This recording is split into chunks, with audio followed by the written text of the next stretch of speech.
ورحمة الله وبركاته. إن الحمد لله نحمده ونستعينه ونستغفره ونعوذ بالله من شرور أنفسنا ومن سيئات أعمالنا. من يهده الله فلا مضل له ومن يضلل فلا هادي له. وأشهد أن لا إله إلا الله وحده لا شريك له وأشهد أن محمدا عبده ورسوله.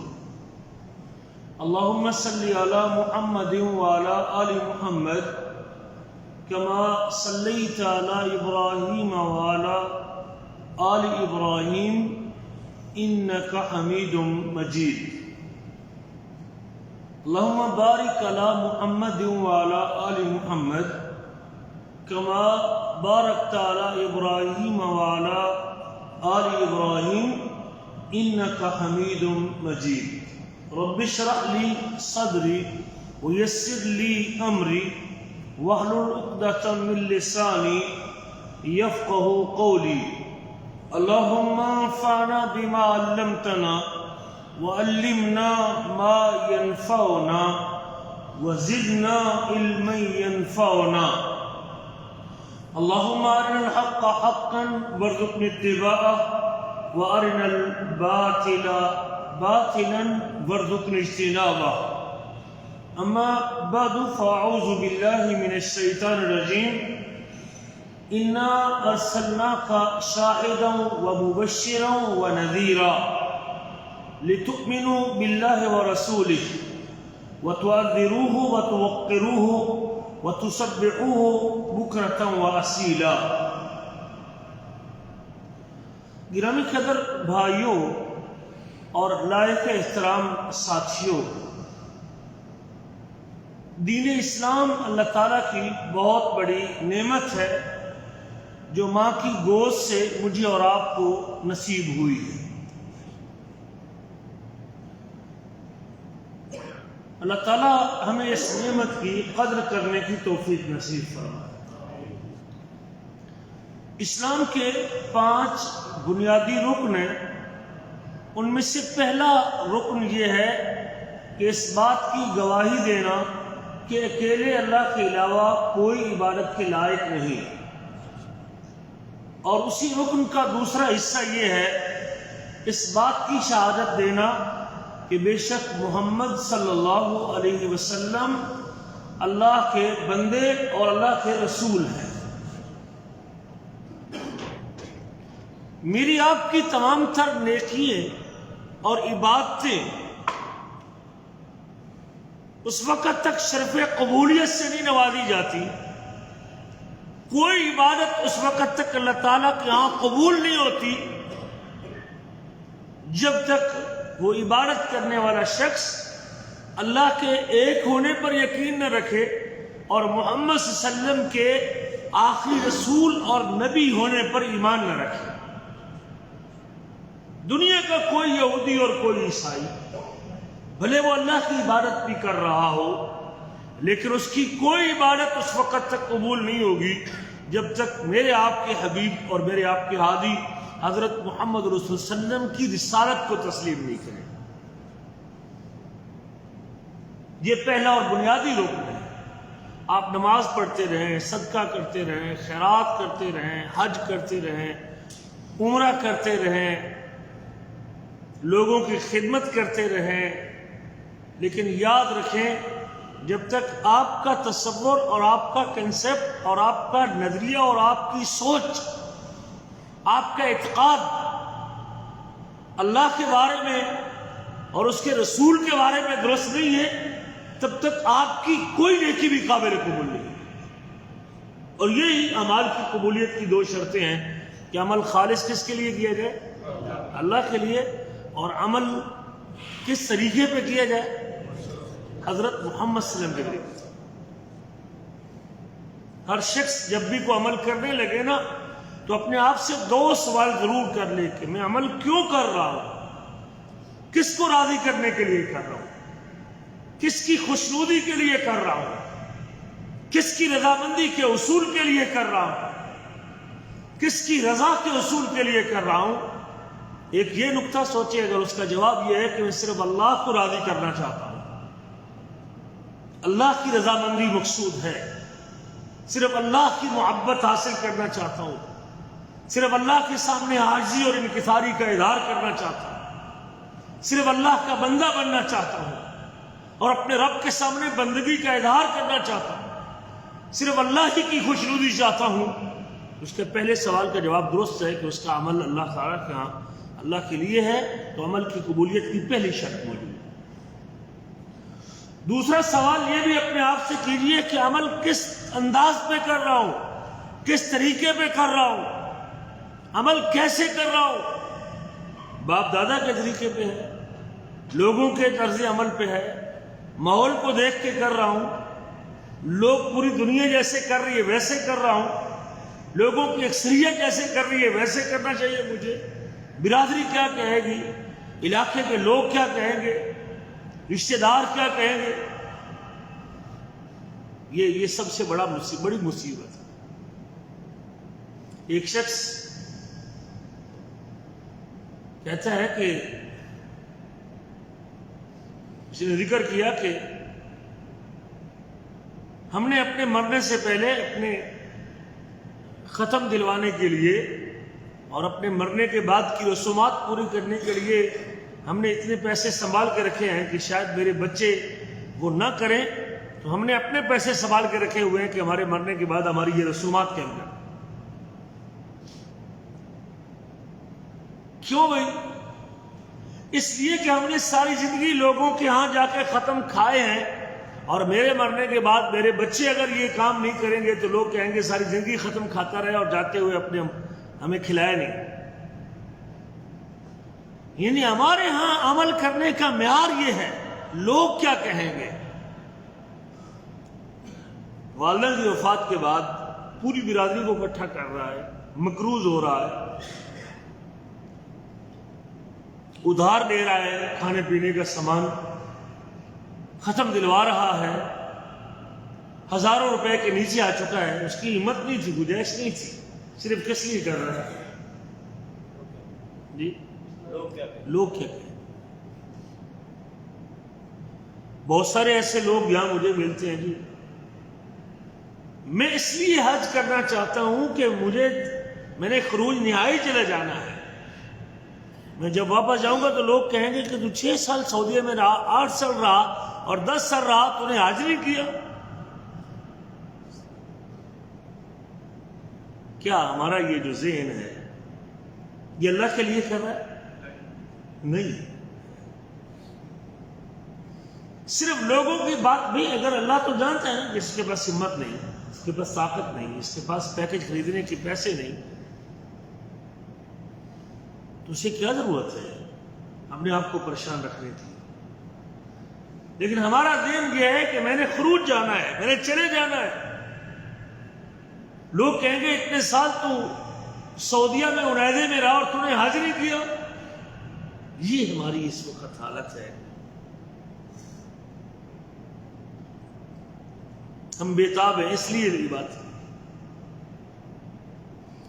تو وہ عمل سنت کے مطابق ہونا چاہیے. دوسری شرط یہ ہے کہ محمد رسول اللہ صلی اللہ علیہ وسلم نے زندگی کے 23 سالوں میں وہ عمل اور عبادت کی ہے، تو جی بسم اللہ، آپ صبح کریں، شام کو کریں، دن کو کریں، رات کو کریں، ڈیلی کریں، روز کریں، ہر دن کریں.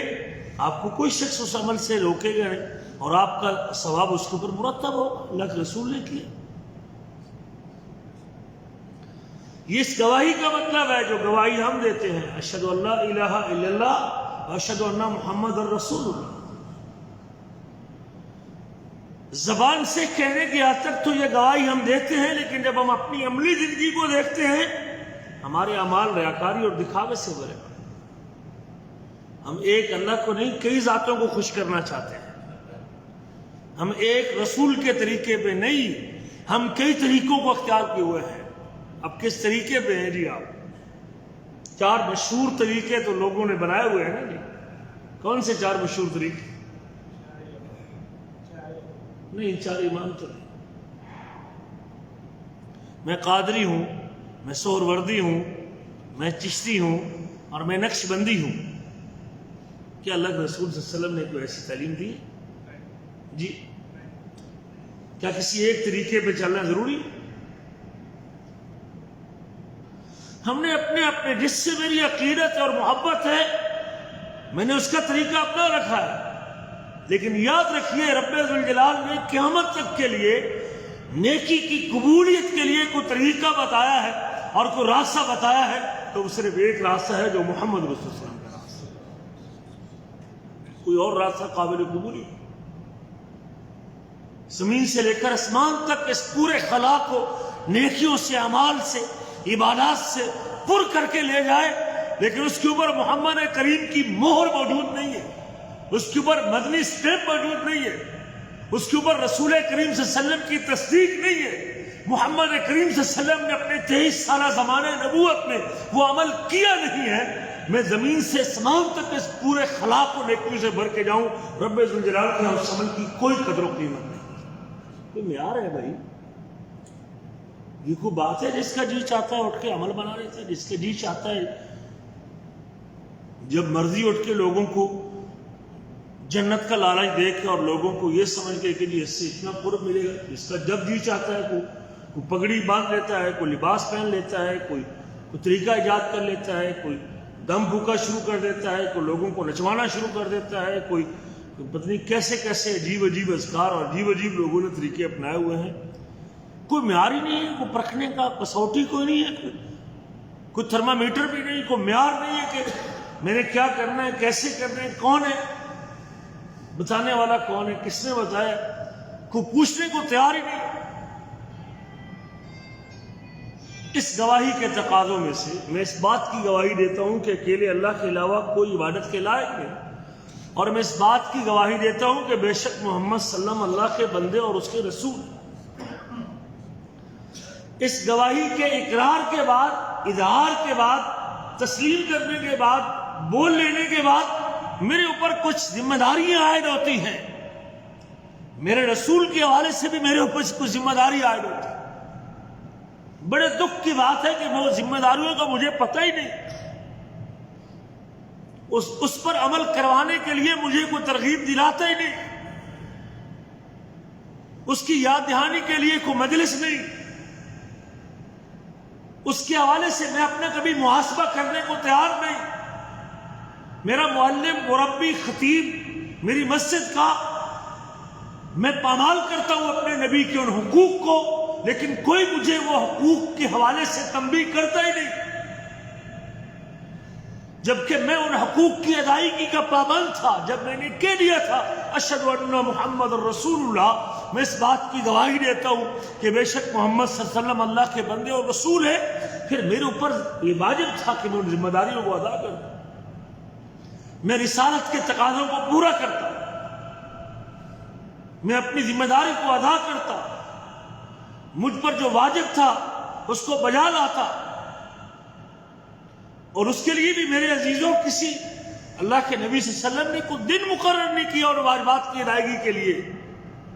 جب تک میرے آپ کے جسم میں سانس چلتا ہے آپ محمد کریم صلی اللہ علیہ وسلم کی اتاری شریعت کے تب تک پابند ہیں. میں ایک لمحے کے لیے بھی میرے سے اس کے بغیر زندگی گزارنا جائز. ایک ہی تو شخص ہے جس کو اللہ تعالیٰ نے قیامت تک کے لیے نمونہ بنا کے بھیجا ہے، دوسرا نام ہی کوئی.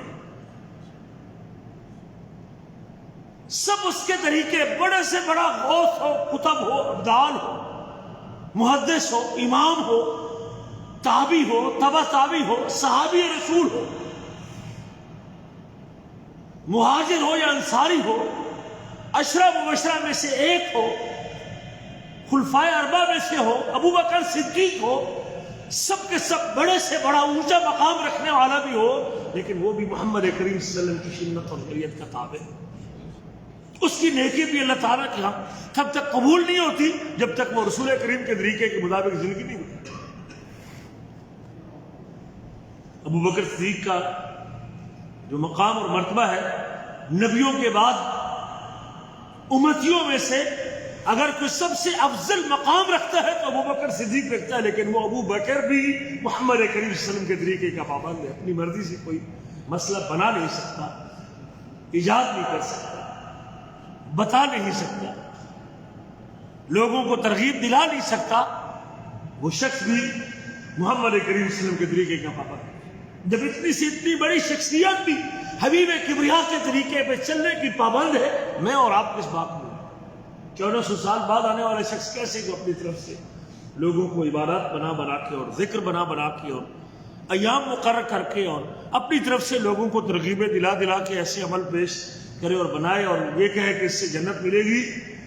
یہ تو میں سمجھتا ہوں کہ یہ اشہد ان محمد رسول اللہ کی شہادت کی گواہی کی خلاف ورزی ہے. مجھے اور آپ کو اپنی طرف سے اس دین میں کسی قسم کے اضافے کی گنجائش ہم پابند ہیں. ہم پابند ہیں، پابند ہیں اپنے نبی محمد صلی اللہ علیہ وسلم.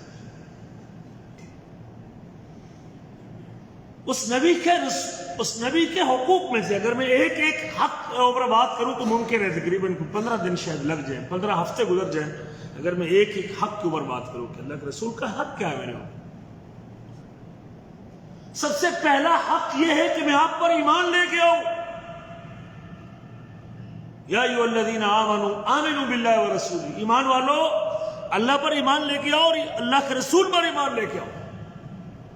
نبی کریم پر ایمان رکھنا یہ پہلا حق ہے. رسول کریم صلی اللہ علیہ وسلم پر ایمان رکھنے کے بعد ایمان صرف یہ نہیں کہ لوگ ایمان رکھ رہے ہیں، ساری دنیا آپ کو رسول مان رہی ہے، نہیں. ایمان کے ساتھ دل و جان کے ساتھ نبی کریم سے محبت کرنا بھی واجب ہے. یہ اس گواہی کا تقاضا ہے. میں گواہی دیتا ہوں کہ اکیلے حضرت محمد صلی اللہ علیہ وسلم کے علاوہ کوئی اور رسول نہیں ہے. اس گواہی کا تقاضا یہ ہے کہ میرے اس سینے میں رب کے بعد مخلوق میں سے اگر کوئی سب سے زیادہ محبت کی حقدار شخصیت ہے تو محمد رسول اللہ علیہ وسلم کی شخصیت ہے. یہ میری مرضی ہے کہ آج میں کہنے کی حد تک یہ دعویٰ کرتا ہوں، لیکن جب عملی زندگی گزارنے کا موقع آتا ہے، پریکٹیکل لائف آتی ہے، جب عملی میدان میں اترتا ہوں تو بہت ساری جگہوں پہ میں اولاد کی محبت کو، والدین کی محبت کو، مال کی محبت کو، کام کی محبت کو، کاروبار کی محبت کو، برادری کی محبت کو، خاندان کی محبت کو، بہن بھائیوں کی محبت کو ترجیح دیتا ہوں، تجارت کی محبت کو آگے رکھتا ہوں اور اپنے رسول کی محبت کو پیچھے کرتا ہوں. یہ آپ کا حق ہے کہ میں گواہی دے رہا ہوں. اور مجھے صرف دنیا نہیں، اولاد نہیں، مال نہیں، والدین نہیں، کام نہیں، کاروبار نہیں، بلکہ میری اپنی جان سے بھی زیادہ محبت مجھے اپنے نبی سے رکھنی واجب ہے. اللہ قرآن میں کہتے ہیں اعوذ باللہ من الشیطان الرجیم النبی اولا بالمؤمنین من انفسہم وازواجہ امہاتہم. نبی کریم کی ذات مومنوں کو ان کی جان سے بھی زیادہ عزیز ہونی چاہیے.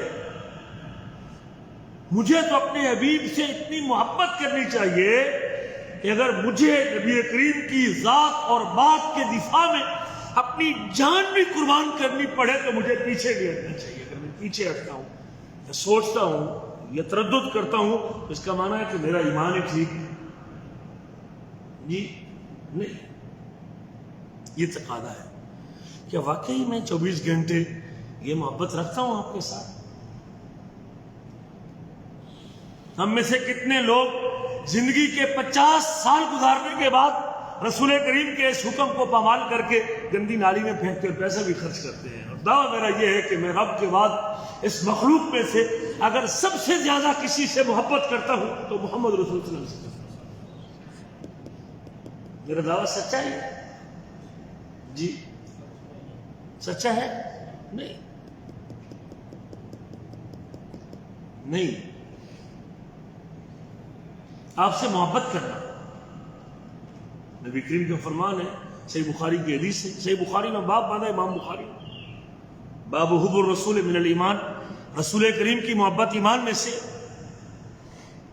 آپ فرماتے ہیں والذی نفسی بیدہ، مجھے قسم اس ذات کی جس کے ہاتھ میں میری جان ہے، تم میں سے کوئی شخص اس وقت تک مومن نہیں ہو سکتا حتی اکون احب الیہ من والدہ وولدہ والناس اجمعین، جب تک میں محمد اس کو اس کی اولاد سے، اس کے والدین سے اور پوری دنیا کے لوگوں کے مقابلے میں زیادہ محبوب، پسندیدہ اور پیارا نہ ہوتا۔ کوئی مومن نہیں ہو سکتا، تو اس وقت تک کوئی مومن نہیں ہو سکتا جب تک حبیب کبریا صلی اللہ علیہ وسلم کی ذات مبارک، شخصیت مبارکہ اس کو پوری دنیا کے لوگوں کے مقابلے میں زیادہ محبوب، پسندیدہ اور پیاری نہ ہو جائے۔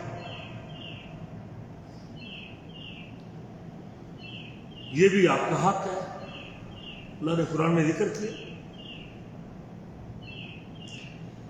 نبی کریم صلی اللہ علیہ وسلم پر درود پڑھنا یہ بھی آپ کا حق ہے، ادا کرنا چاہیے، 24 گھنٹے ادا کرنا چاہیے۔ اللہ نے قرآن میں حکم دیا ہے، سورۃ احزاب میں اللہ کہتے ہیں ان اللہ وملائکتہ یصلون علی النبی یا ایھا الذین آمنوا صلوا علیہ وسلموا تسلیما، بے شک اللہ بھی اپنے نبی پر صلاۃ بھیجتا ہے اور اس کے فرشتے بھی صلاۃ کی دعا کرتے ہیں۔ اے ایمان والو، تم بھی اپنے حبیب پر اور اپنے نبی پر صلاۃ بھیجو اور سلامتی کی دعا کرو۔ اللہ نے قرآن میں حکم دیا، یہ آپ کا حق ہے، آپ کو رسول مان لیا ہے تو پھر آپ پر درود پڑھنا بھی واجب ہے۔ جس مقام پہ آپ نے درود کا حکم دیا ہے وہاں انہی کلمات میں، اسی جگہ پہ درود پڑھنا واجب۔ نماز میں تشہد میں درود کا حکم، مسجد میں داخل ہوتے وقت درود کا حکم، جنازے میں درود کا حکم۔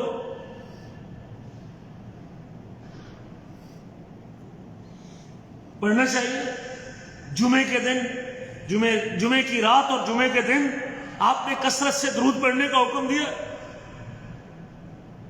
سارا دن کو درود پڑھتا رہے، یہ عبادت ہے۔ یا اللہم صلی علی محمد وعلی آل محمد کما صلیت علی ابراہیم وعلی آل ابراہیم انک حمید مجید، اللہم بارک علی محمد وعلی آل محمد کما بارکت علی ابراہیم وعلی آل ابراہیم انک حمید مجید۔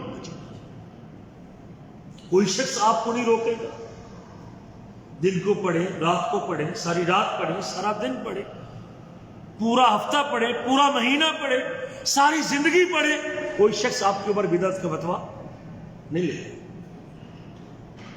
کرے، کوئی حق ادا کرے۔ اس کے لیے کسی ایک دن کے انذار کی ضرورت ہے نہیں۔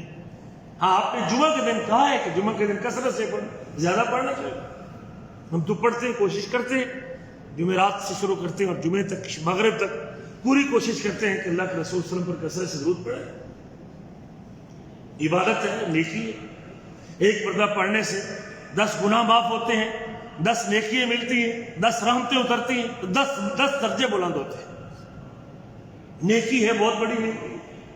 جتنی دیر تک درود پڑھتا ہے اللہ تعالیٰ اتنی دیر تک اس پر آسمان سے رحمت اور مغفرت اس کی کرتے رہتے ہیں۔ جتنی دیر تک درود پڑھتا ہے اللہ سے یہ دعا کرتا ہے درود پڑھنے، اللہ کی رحمت کو سمیٹتا رہتا ہے۔ فرشتے اس کے لیے دعا کرتے ہیں جو درود پڑھتا ہے۔ پڑھے کوئی بھائی، پڑھنا چاہیے جی۔ ہاں، اس مقام پہ جہاں اللہ کے رسول نے سکھایا، ان کلمات، ان الفاظ میں جو نبی کریم نے سکھایا ہے، اپنی طرف سے مجھے الفاظ کا اضافہ کرنے کی بھی اجازت۔ یہ درود لکھی ہے، یہ درود تاج ہے، یہ درود ہزارہ ہے، یہ درود تنجینا ہے، یہ درود ماہی ہے، یہ درود غوثیہ ہے۔ 18 کے قریب درود میں نے دیکھے ہیں، مارکیٹ میں لانچ لوگوں نے کر دیے ہیں۔ یہی کسی جگہ پہ کسی مسجد میں کتاب پڑھی تھی، 18 کے قریب درود لوگوں نے بنا کے ڈال دیے۔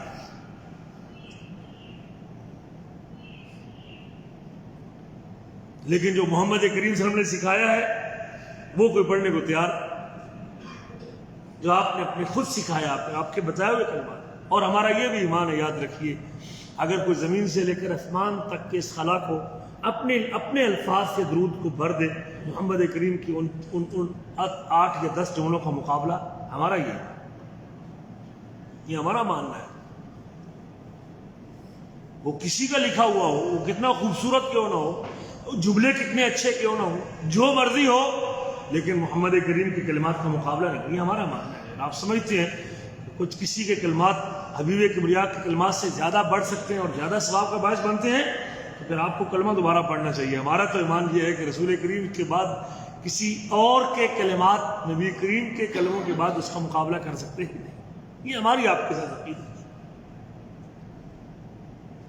آپ پر درود پڑھنا یہ آپ کا حق ہے، آپ کی اطاعت کرنا یہ آپ کا حق ہے۔ ایک مومن کو چاہیے کہ وہ ہر دم اللہ کے رسول کی اطاعت کرے، ہر لمحہ، ہر بول، ہر گھڑی، ہر عمل، ہر عبادت، ہر دن، ہر رات، لباس میں، کھانے میں، پینے میں، پہننے میں، کمانے میں، رشتہ داری میں، شادی اور بیاہ میں، اسے کس کی اتباع کرنی چاہیے؟ ہم تو ظلم کرتے ہیں بھائی، ہم نہیں مانتے بات۔ کوئی غریب آ جائے، کوئی دیندار آدمی، تو کہتے ہیں مولوی کدوں نکلے گئے تھے شادی کے موقع پہ، ہم نے تو فنکشن کرنا تھا، وہ مولوی بیٹھا سامنے۔ تعظیم تو رسول اللہ کی ہونی چاہیے تھی نا، احترام تو اللہ کا ہونا چاہیے تھا نا، ڈر تو اللہ کا ہونا چاہیے تھا، محبت اللہ کے نبی سے تھی۔ ہم نے کئی محفلوں میں دیکھا بھائی، جتنی دیر تک ہم بیٹھے رہے، انہوں نے وہ طبلہ وغیرہ رکھا ہوا تھا، بچے کا عقیقہ تھا کسی یہاں کسی فنکشن میں، اور جب ہم نکل گئے تو پیچھے سے طبلہ شروع کر دیا۔ ابھی ہم باہر ہی کھڑے تھے گاڑی میں، اچھے اچھے دینی گھرانوں کے لوگ، دیندار آدمی، نمازی لوگ۔ پچھلے سال ایک شادی میں کسی کا عقیقہ تھا، ولیمہ تھا کسی کا، ہم گئے، جب ہم بیٹھے رہے تو وہ سی ڈی ہماری چلاتے رہے یا کسی اور عالم دین کی چلاتے رہے، اور جب ہم اٹھ کے نکل گئے پیچھے ڈسکو گانے چلانے شروع کر دیے۔ ایک نہیں میں 3 فنکشن ایسے اسی عنیزہ کے اندر لوگ مسلمانوں کے، ان محبین رسول کے جانتا ہوں، جو اللہ سے رسول سے محبت کا دعویٰ بھی کرتے ہیں اور ساتھ کنجر خانہ بھی کرتے ہیں۔ ہمارا یہ رویہ ٹھیک ہے اپنے اللہ کے رسول کے ساتھ؟ ہم اپنی مرضی کر رہے ہیں شادی میں، بیاہ میں، بیٹے کی شادی ہے جی، خوشی کا موقع ہے جی، اتنی تنگ نظری بھی ٹھیک نہیں ہے جی، آخر خوشی بچوں نے کرنی ہے، اور خوشی نبی کریم کے حکم کی اور آپ کے طریقے کی خلاف ورزی تو نہیں کرنی چاہیے نا۔ نبی کریم کی اطاعت کرنا یہ آپ کا حق ہے۔ اللہ نے قرآن میں 30 کے قریب جگہوں پہ حکم دیا ہے۔ ہمارا تو ایمان ہے اللہ کی محبت اس وقت تک آپ سمیٹ نہیں سکتے جب تک آپ محمد کریم کی اتباع نہیں کرتے۔ اللہ قرآن میں کہتے ہیں اعوذ باللہ من الشیطان الرجیم قل ان کنتم تحبون اللہ فاتبعونی یحببکم اللہ۔ محمد کریم آپ ان کو یہ بات بتا دیجئے، قل ان کنتم تحبون اللہ، آپ ان سے کہہ دیں اگر تم اللہ سے محبت کرنا چاہتے ہو نا تو رب سے پیار کا ایک ہی راستہ ہے قیامت تک کے لیے، دوسرا راستہ ہی کوئی نہیں۔ اللہ سے ملنے کے لیے ایک ہی راستہ ہے، اللہ کی قسم، اس کے علاوہ کوئی اور راستہ ہی کوئی نہیں۔ اللہ سے پیار بڑھانا چاہتے ہو تو طریقہ کیا ہے؟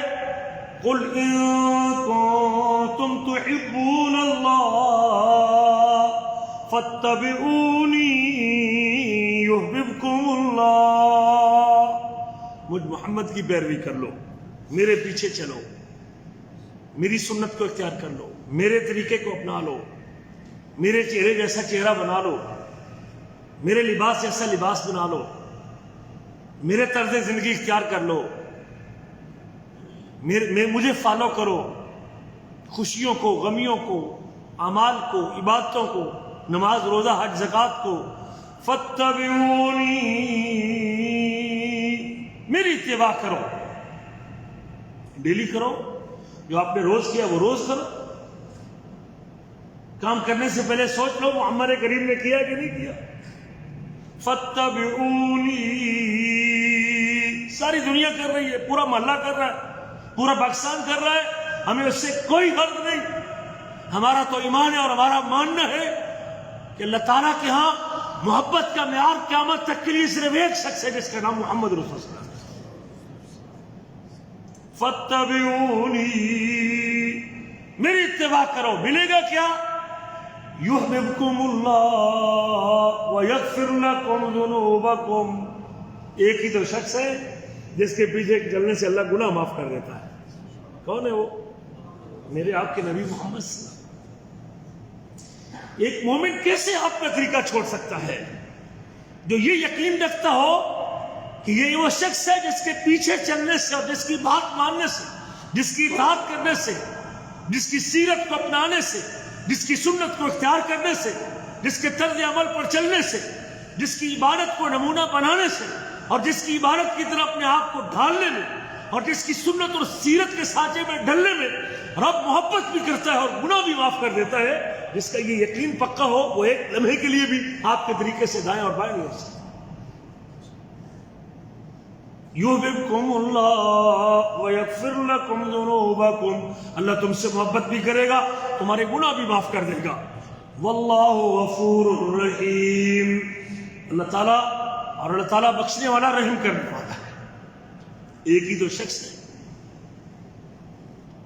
ایک ہی کی شخص ہے جس کی اتباع میں اللہ نے جنت کا وعدہ کیا ہے. صحیح بخاری میں حدیث، کل امتی یدخلون الجنہ، میری ساری کی ساری امت جنت میں چلی جائے گی، الا من ابا، مگر وہ شخص جس نے جنت میں جانے سے انکار کر دیا. قیل ومن یابا یا رسول اللہ، صحابہ نے پوچھا حضور جنت میں جانے سے کون انکار کرے گا؟ قال من اطاعنی دخل الجنہ، جو میری اطاعت کرے گا، جو میری بات مانے گا، جو میرے پیچھے چلے گا، جو میرے حکم کے سامنے سر تسلیم خم کر لے گا، جو میری منع کردہ چیز سے اپنے دامن کو بچا لے گا، جس کو میں نے چھوڑنے کا حکم دیا ہے اس کو چھوڑ دے گا، جس کو میں نے کرنے کا حکم دیا ہے اس کو کر گزرے گا، اور کرنے میں دیر نہیں کرے گا، چھوڑنے میں دیر نہیں کرے گا، دخل الجنہ، وہ جنت میں چلا جائے گا. انعام کو تھوڑا ہے، اجر کو کم ہے. اللہ قیامت کے دن جنتیں عطا کرنے والا ہے، اور وہ جنت ملنی ہے تو ایک ہی شخص ہے جس کی اتباع میں ملنی ہے، جس کا نام محمد رسول اللہ. اس لیے میرے عزیزو، ہمیں ڈر لگتا ہے، ہمیں خوف آتا ہے. ہم آپ سے محبت بھی کرتے ہیں، آپ کو رسول بھی مانتے ہیں، آپ پر درود بھی پڑھتے ہیں، آپ کی اطاعت بھی کرتے ہیں، لیکن یہ خوف آتا ہے کہیں آپ کی اطاعت چھوڑ کے کوئی ایسا کام کر بیٹھے تو قیامت کے دن کہیں ہمارے منہ کے اوپر دے کے نہ مارا جائے وہ عمل جس کے اوپر محمد کریم کی مہر موجود ہے. 20 آیتیں قرآن مجید کی موجود ہے. یا ایھا الذین آمنوا اطیعوا اللہ واطیعوا الرسول، ایمان والو اللہ اور اللہ کے رسول کی اطاعت. مومن تو جھکتا ہی جاتا ہے نا، مومن کے پاس تو آگے چوں والی بات ہی کوئی نہیں ہوتی. سوچنے والی بات ایک ہی تو شخص ہے جس کے سامنے آپ سوچ ہی نہیں سکتے، آپ کیوں نہیں کہہ سکتے، آپ اس کے فیصلے پہ آپ اوں نہیں کر سکتے اور آپ چوں نہیں کر سکتے. اور یہ ہمارا ایمان ہے، اور وہ شخص محمد رسول اللہ علیہ وسلم کی ذات ہے. یہ بھی آپ کا حق ہے کہ آپ کی اطاعت کی جائے، یہ بھی آپ کا حق ہے کہ آپ کی تعظیم کی جائے، آپ کا احترام کیا جائے. ایمان بھی ہے، محبت بھی ہے، دودھ بھی ہے، اطاعت بھی ہے، تعظیم بھی ہونی چاہیے. ایک شخص اطاعت تو کرے لیکن عزت اور احترام نہ کرے تو اس اطاعت کا فائدہ، میں آپ کی بات تو مانتا ہوں لیکن دل میں احترام نہ ہو. بیٹا اگر باپ کی بات تو مانے لیکن احترام نہ کرے تو باپ کو ایسی اطاعت کی ضرورت نہیں. ہم تو اس اطاعت کے قائل ہیں جو احترام میں چھپی ہونی چاہیے، جس میں عزت و احترام کا پہلو بھی موجود ہو. اللہ قرآن میں کہتے ہیں، میں نے آیت پڑھی تھی شروع میں، اِنَّا أَرْسَلْنَاكَ شَاهِدًا وَمُبَشِّرًا وَنَذِيرًا، ہم نے آپ کو گواہی دینے والا بنا کے بھیجا ہے، اور خوشخبری دینے والا بنا کے بھیجا ہے، اور ڈرانے والا بنا کے بھیجا ہے. لِتُؤْمِنُوا بِاللَّهِ وَرَسُولِهِ، تاکہ تم اللہ پر بھی ایمان لے کے آؤ اور اس کے رسول پر بھی ایمان لے کے آؤ. یہ ایمان کا حکم بھی ہے، اور ساتھ صرف ایمان نہیں، وَتُعَزِّرُوهُ، اور تم اس نبی کی نصرت بھی کرو، اس کی تائید بھی کرو، وَتُوَقِّرُوهُ، اور اس کی تعظیم بھی کرو، اس کی توقیر بھی کرو. اللہ نے جہاں اپنے حبیب پر ایمان لانے کا حکم دیا ہے وہاں آپ کی تعظیم اور توقیر کا بھی حکم دیا ہے، آپ کی عزت اور احترام کا بھی حکم دیا اللہ تعالیٰ نے مجھے اور آپ کو۔ اور یہ جب میں کہتا ہوں اشہد ان محمد رسول اللہ، میں اس بات کی گواہی دیتا ہوں کہ محمد صلی اللہ علیہ وسلم اللہ کے رسول ہے، پھر مجھ پر واجب ہے کہ میں آپ کی تعظیم اور توقیر بھی کروں، آپ کا عزت و احترام بھی کروں۔ وَتُسَبِّحُوهُ بُكْرَةً وَأَصِيلًا، اور صبح و شام تم اللہ تعالیٰ کی تسبیح بیان کرو۔ یہ آپ کے حقوق میں سے ایک حق ہے کہ آپ کی تعظیم بھی کی۔ آپ کے حقوق میں سے ایک حق یہ بھی ہے کہ آپ کے اوامر کی، آپ کے حکموں کی تعمیل کی جائے۔ ہم تو صدیوں سے حکم سنتے ہیں اور اپنی مرضی کرتے ہیں، لیکن حکم کی تعمیل کرنا یہ بھی نبی کریم صلی اللہ علیہ وسلم کا حق ہے۔ اللہ کے نبی صلی اللہ علیہ وسلم نے ایک بندے کو دیکھا بائیں ہاتھ کے ساتھ کھانا کھا رہا تھا، آپ نے فرمایا کل بیمینک، دائیں ہاتھ سے کھانا کھا بھائی۔ اس نے کہا جی میرا دائیں ہاتھ اٹھتا ہی کام ہی نہیں کرتا۔ آپ نے فرمایا اچھا تیرا دائیں ہاتھ نہ ہی اٹھے، اس کا دائیں ہاتھ اٹھتا تھا، اس نے کہا میرا دائیں ہاتھ کام نہیں کرتا۔ آپ کے منہ زبان مبارک سے نکل گیا تیرا دائیں ہاتھ کام ہی نہ کرے، بس یہ جملہ بولنا تھا، زندگی بھر اپنا دائیں ہاتھ اٹھا ہی نہیں سکا موقع تھا۔ آج ہم مذاق کرتے ہیں نبی، اور لنڈی ستن والے آپ، اور ستن کے اتنی چکی پھرنا ہے تو دریا ٹپڑے، اور لمبی داڑھی والے آپ، اتنا بڑا داڑھ تو نعوذ باللہ میں تھا، اتنا بڑا داڑھ اس نے رکھا ہوا، نعوذ باللہ میں تھا۔ ہم داڑھی کو، چھوٹی سلوار کو، دینداری کو، تقوی کو، پرہیزگاری کو مذاق کرتے ہیں، اور ساتھ دعویٰ بھی کرتے ہیں کہ ہم اللہ کے نبی سے محبت کرنے والے۔ اللہ کے رسول کی تعظیم کرنا بھی آپ کا حق ہے، آپ کے اوامر کی تعمیل کرنا بھی آپ کا حق ہے۔ عبداللہ بن مسعود رضی اللہ تعالیٰ عنہ ایک مرتبہ مسجد میں داخل ہو رہے تھے، اور آپ نے فرمایا ممبر پہ کھڑے تھے، آپ نے فرمایا اجلسوا، بیٹھ جاؤ۔ عبداللہ بن مسعود وہیں بیٹھ گئے۔ آپ نے دیکھا کہ تو وہیں بیٹھ گئے، اللہ کا بندہ جہاں اس نے سنا عبداللہ تعالی، عبداللہ آگے بڑھ تو وہیں بیٹھ گئے۔ حضور جب آپ نے بولا اجلسوا تو پھر اتنی ہمت نہیں تھی کہ اپنا قدم آگے اٹھا سکتے۔ ہم صدیوں تک کہتے رہتے ہیں اچھا استاد جی اگلے جمعے صحیح جی، اگلے ہفتے صحیح جی، اگلے عمرے صحیح جی، یہ صحیح، ہم سنت کو طریقے دیتے رہتے ہیں، ہم آپ کے اوامر کو عمل کرتے رہتے ہیں، لیکن دیکھ لیں جب اس قسم کی تعمیل کا جذبہ ہو تو پھر اللہ کتنا نوازتا ہے۔ ایک مرتبہ عبداللہ بن مسعود رضی اللہ تعالیٰ عنہ درخت پہ چڑھے، بڑے ہی دبلے پتلے سے صحابی تھے، اس کی چھوٹی چھوٹی پنڈلیاں تھیں، صحابہ کرام اس کی پنڈلیوں کو دیکھ کے ہنسنے لگے۔ فرمایا تذاکون من دقت ساقیہ، تم اس کی پنڈلیوں کی باریکی کو دیکھ کے ہنستے ہو، قیامت کے دن ایک پلڑے میں عبداللہ بن مسعود کی پنڈلی ہوگی اور دوسرے پلڑے میں احد پہاڑ ہوگا، یہ اس سے بھی بھاری نکلے گی۔ یہ وزن اگر چاہتے ہیں قیامت کے دن، یہ وزن چاہتے ہیں تو وہ وزن نبی کریم کی اتباع میں ملنے والا ہے، رسول کریم کی پیروی ملنے والا ہے۔ آپ کو رسول ماننے کے تقاضوں میں سے ایک تقاضا یہ ہے کہ آپ نے جس چیز سے روکا ہے روک دیا جائے، چھوڑ دیا جائے۔ نہیں جی دعا کریں جی، فلاں کریں جی، یہ مومن نہیں ایسے کرتا۔ بندے نے سونے کی انگوٹھی پہنی ہوئی تھی، اب میں سونا تو مرد کے لیے جائز ہی نہیں، اس نے انگوٹھی اتاری پھینک دیا اس نے۔ لوگوں نے کہا اٹھا لے انگوٹھی، کام آئے گی۔ کہتا ہے میں سونے کو آگ لگاتا ہوں جو مجھے اللہ کے رسول صلی اللہ علیہ وسلم سے دور کرے۔ ہم سے چھوٹتے نہیں، ہم سے جھوٹ نہیں چھوٹ، ہم سے خیانت نہیں چھوٹ۔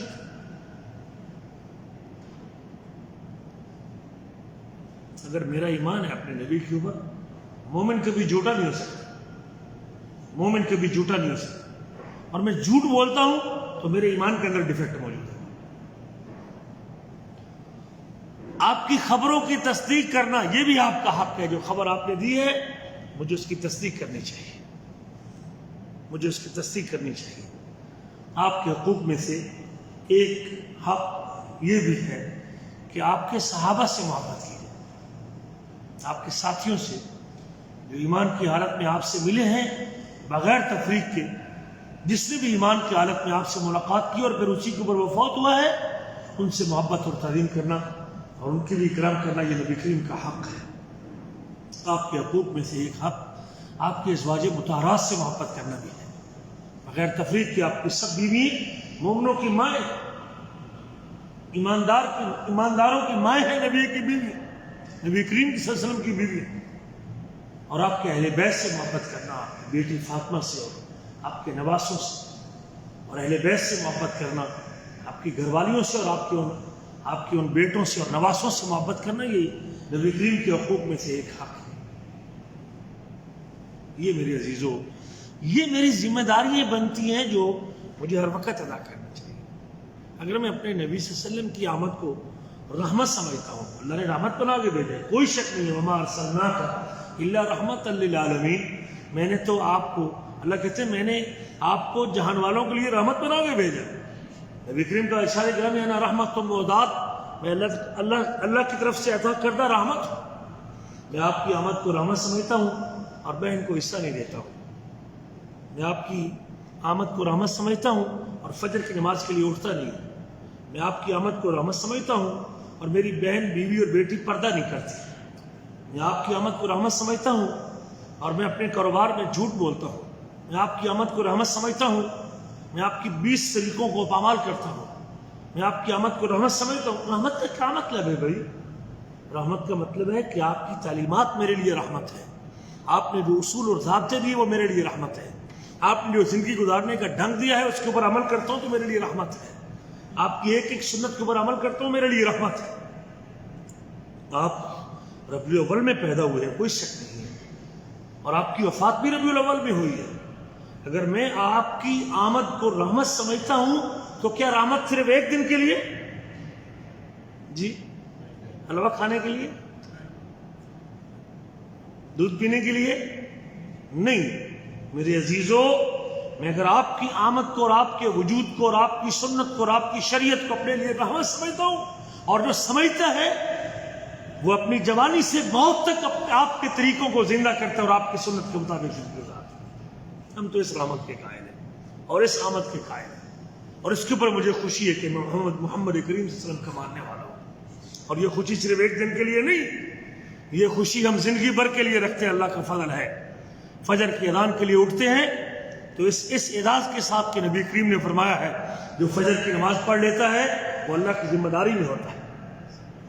ہم اگر فجر کی 2 سنتیں پڑھتے ہیں تو اپنے حبیب کی اس بات پر یقین رکھتے ہوئے اور اس پر خوشی کا اظہار کرتے ہوئے فجر کی 2 سنتیں پڑھتے ہیں کہ آپ نے فرمایا ہے رکعتا الفجر خیر من الدنیا وما فیہا، فجر کی 2 رکعتیں دنیا اور دنیا کی ساری چیزوں سے تمہارے لیے بہتر ہے، دنیا اور دنیا کی ساری چیزوں سے تمہارے لیے بہتر ہے۔ یہ خبر کس نے دی ہے؟